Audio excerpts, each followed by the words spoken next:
प्रिय विद्यार्थियों, आज के इस वीडियो में मैं कक्षा 12वीं के छात्रों के लिए हिंदी का एक पाठ लेकर आया हूं, जिसका नाम है अवकाश वाली सभ्यता और इसके कवि हैं रामधारी सिंह दिनकर। इस पाठ के सभी बहुविकल्पीय और अति लघुत्तरीय प्रश्नों को मैं यहाँ पर बताऊंगा। आप इसे अपने कॉपी पे लिख के रखिएगा, जो आपके 2024 परीक्षा के लिए बहुत ही महत्वपूर्ण है। यदि आप पश्चिम बंगाल बोर्ड यानी वेस्ट बंगाल बोर्ड के कक्षा 12वीं के छात्र हैं तो ये वीडियो आप ही के लिए है। वीडियो को एक लाइक ज़रूर कीजिएगा, अपने दोस्तों में शेयर कीजिएगा ताकि ज़्यादा से ज़्यादा छात्र इसके लाभ उठा सके। तो चलिए आज का वीडियो शुरू करते हैं। तो पहला प्रश्न देखिए, कभी रात के अंधेरे में क्या देखता है? तो देखिए यहाँ पे जो टिक आउट किया गया है सितारों को। दिनकर जी रहे हैं तो ये राज्यसभा के सदस्य रहे हैं। दिनकर जी का जन्म तो 1908 में हुआ है।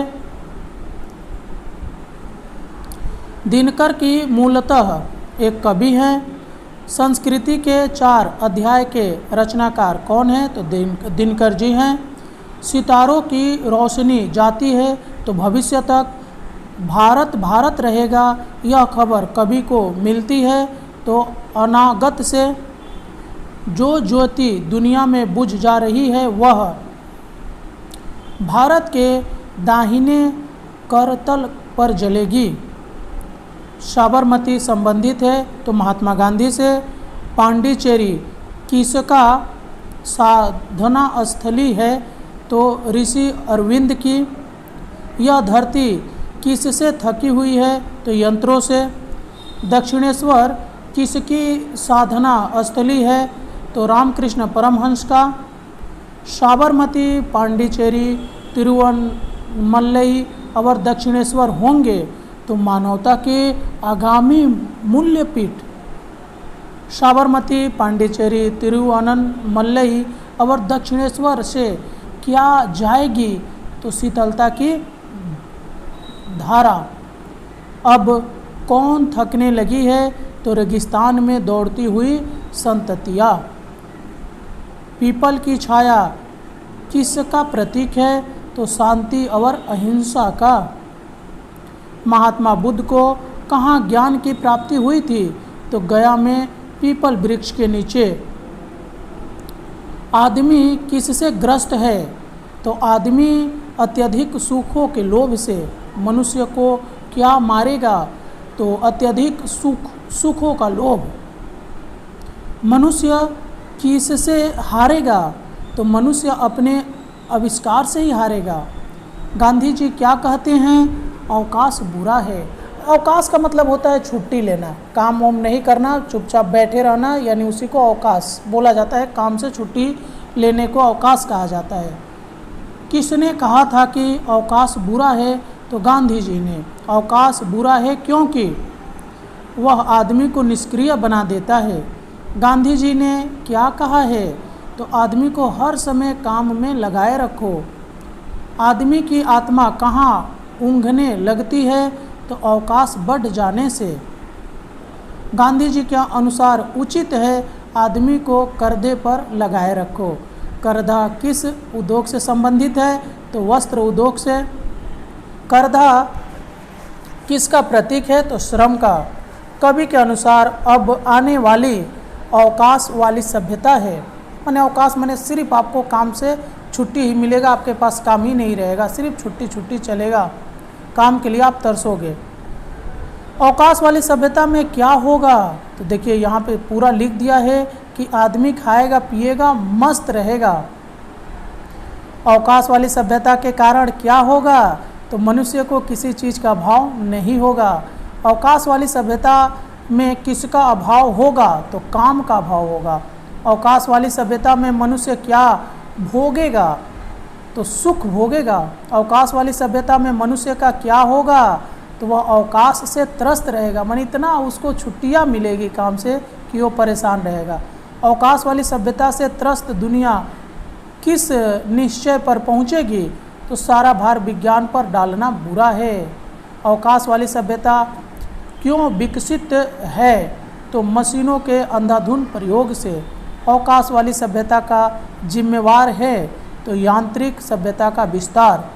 आदमी को हर समय काम में लगाए रखने से वह निष्क्रिय नहीं बनेगा। आधुनिक मानव किससे ग्रस्त है? तो अत्यधिक सुखों के लोभ से। आदमी को चाहिए वह खुद भी काम करे। किसे आराम करने का अधिकार मिलना चाहिए? काम से थके मनुष्य को। आदमी को हर समय किसी काम में लगाए रखो। किसने कहा था? तो गांधी जी ने। अवकाश वाली सभ्यता में आदमी खाएगा पिएगा मस्त रहेगा। काम का भाव कब होगा? अवकाश वाली सभ्यता में। अवकाश वाली सभ्यता अच्छा क्या है? मैं अच्छा क्या है? तो काम से थका आदमी को आराम करे। दिनकर जी किस काल के कवि हैं? तो आधुनिक काल के। इसमें से कौन सी रचना दिनकर जी की है? तो रश्मिरथी। दिनकर जी की किस काव्य कृति पर ज्ञानपीठ पुरस्कार मिला है? तो उर्वशी पर। दिनकर जी की रचनाओं में झलक मिलती है तो देश प्रेम और राष्ट्र प्रेम का। अवकाश वाली सभ्यता कविता का संदेश है, कर्मशील बने रहो। अवकाश वाली सभ्यता किस कवि की रचना है? तो दिनकर की। मनुष्य किससे हारेगा? तो मनुष्य आविष्कार से ही हारेगा। उर्वशी के रचनाकार कौन है? तो रामधारी सिंह दिनकर। मानवता के मूल पीठों में कौन सम्मिलित नहीं है? तो रामेश्वर। मगर भारत भारत रहेगा किस कवि की रचना है? तो दिनकर जी का। जिनकी रोशनी भविष्य तक जाती है किस कवि की रचना है? तो दिनकर का। जिनकी रोशनी भविष्य तक जाती है तो किनकी रोशनी भविष्य तक जाती है? तो सितारों की। मानवता के आगामी मूल्य पीठ कवि ने किसे कहा है? तो तिरुवनमलई को। मनुष्य किस लोभ से ग्रस्त है? तो मनुष्य जो है सुख के लोभ से क्या है? ग्रस्त है। ये मानवता के आगामी मूल्य पीठ होंगे तो पांडिचेरी।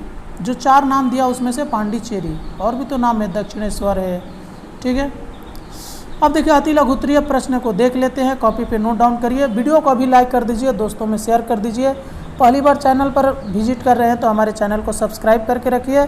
मैं इसी तरह आपका हिंदी से लेकर इंग्लिश, हिस्ट्री, ज्योग्राफी हर एक सब्जेक्ट का धीरे धीरे वीडियो अपलोड कर दूंगा। रामकृष्ण जी परमहंस किसके उपासक थे? तो माँ काली के। दक्षिणेश्वर सिद्धपीठ क्यों कहा जाता है? तो दक्षिणेश्वर में ही माँ काली ने रामकृष्ण जी को साक्षात दर्शन दिया था। ओके। उन्हें यही साधना में सिद्धि मिली थी, इसलिए इसे सिद्धपीठ कहा जाता है। मानवता के आगामी पीठ कहाँ होंगे? तो मानवता के आगामी पीठ साबरमती, तिरुवन्नमलई, पांडिचेरी और दक्षिणेश्वर मानवता के आगामी पीठ होंगे। शक्ति पीठों से हमें क्या मिलती है? तो शक्ति पीठों से हमें प्रेरणा, चेतना एवं आध्यात्मिक चेतना मिलती है। पीपल की छाया कहाँ है? तो पीपल की छाया बोधगया में है। बोधगया में स्थित पीपल का पेड़ क्यों प्रसिद्ध है? तो महात्मा बुद्ध को बोधगया के पीपल वृक्ष के नीचे ज्ञान की प्राप्ति हुई थी, इसीलिए यह पेड़ प्रसिद्ध है। गया को बोध गया क्यों कहा गया है? तो गया में ही पीपल वृक्ष के नीचे महात्मा बुद्ध को ज्ञान ज्योति मिली थी, यही उन्हें ज्ञान की प्राप्ति हुई थी, इसीलिए गया को बोध गया कहा जाता है। आदमी के लिए क्या जरूरी है? तो आदमी के लिए यह जरूरी है कि वह स्वयं कार्य करे और दूसरे को भी कार्य करने के लिए प्रेरित करे। मशीनों को अंधाधुंध प्रयोग से क्या हुआ? तो मशीनों के अंधाधुंध प्रयोग ने बेकारी को जन्म दिया, कार्य दिवस की क्षति की है। अवकाश वाली सभ्यता कविता में दिनकर जी ने किस पर बल दिया है? तो अवकाश वाली सभ्यता कविता में कवि ने श्रम के महत्व का प्रतिपादन किया है। कवि के अनुसार कार्य सृजन के लिए क्या करना चाहिए? तो कवि के अनुसार कार्य सृजन के लिए मशीनों के अत्यधिक प्रयोग से बचना चाहिए। आदमी को कब अच्छा लगता है? कार्य से थका हुआ आदमी जब आराम करता है तो उसे बहुत अच्छा लगता है। गांधी जी, अरविंद और हमारे दार्शनिक चिंतक हमें क्यों याद आते हैं? तो गांधी जी, अरविंद और हमारे आध्यात्मिक गुरु आज भी प्रासंगिक बने हुए हैं। माने जो उन्होंने पहले कहा है वो बात आज भी सत्य होती है, इसीलिए हमें संकट में याद आते हैं। कभी मनुष्य को किससे हारने की बात कहता है तो आविष्कारों से हारने की बात कहता है। शीतलता की धारा यहीं से जाएगी। पंक्ति का भाव स्पष्ट कीजिए। तो प्रस्तुत पंक्ति के माध्यम से कवि रामधारी सिंह दिनकर कहते हैं कि जब दुनिया आपसी संघर्ष एवं युद्ध की विभीषिका से झुलसने लगेगी तब समस्त विश्व में अमन, शांति एवं अहिंसा की धारा भारत से ही प्रवाहित होगी और यह देह सिर्फ आधी सांस लेती है। इस पंक्ति का आशय स्पष्ट कीजिए। कभी व्यर्थ जीवन बीत जाने के कारण दुखी है। उसे ऐसा लगता है कि अब तक उसके जीवन में केवल असफलताओं तथा असमर्थताओं का कूड़ा कचरा ही जमा हुआ है। यह देह भी पूरी देह नहीं रह गई है और क्योंकि यह आधी सांस पर ही किसी तरह जीवित है। वे फिर पीपल की छाया में लौट आएंगी। रेखांकित शब्द से क्या संकेतिक है? तो रेखांकित शब्द से वे से परमाणु हथियारों की ताप से झुलसने वाली पीढ़ी संकेतिक है। वह भारत के दाहिने करतल पर जलेगी। वह सर्वनाम का प्रयोग किस संदर्भ में है? तो वह सर्वनाम का प्रयोग मानवता की ज्योति के संदर्भ में हुआ है। कवि दिनकर कहते हैं कि दुनिया में यंत्रों के प्रयोग के कारण मानवता की ज्योति जब बुझने लगेगी तब उसे ज्योति को प्रकाश भारत के दाहिने तरफ से मिलेगी।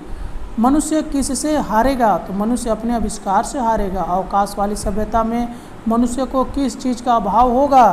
तो अवकाश वाली सभ्यता में मनुष्य को काम का अभाव होगा। मनुष्य और किसी से नहीं अपने आविष्कारों से हारेगा। कभी ऐसा क्यों कहता है? तो विज्ञान का सही प्रयोग ईश्वर का वरदान है, गलत विनाश का, विध्वंसक का। इसीलिए मनुष्य अपने आविष्कार से हारेगा। कि सारा भार विज्ञान पर डालना बुरा है। अर्थ स्पष्ट कीजिए। दुनिया यह स्वीकार करेगी कि अपने सुख साधनों के लिए विज्ञान पर पूर्णतया आश्रित हो जाना उचित नहीं है। अभाव उसे और किसी चीज़ का नहीं। किस कविता की पंक्ति है? तो अवकाश वाली सभ्यता कविता की। आदमी को हर समय किसी काम में लगाए रहो, कौन कहता है? तो महात्मा गांधी। तो इस वीडियो में बस इतना ही। मिलते हैं किसी और वीडियो में, तब तक के लिए जय हिंद।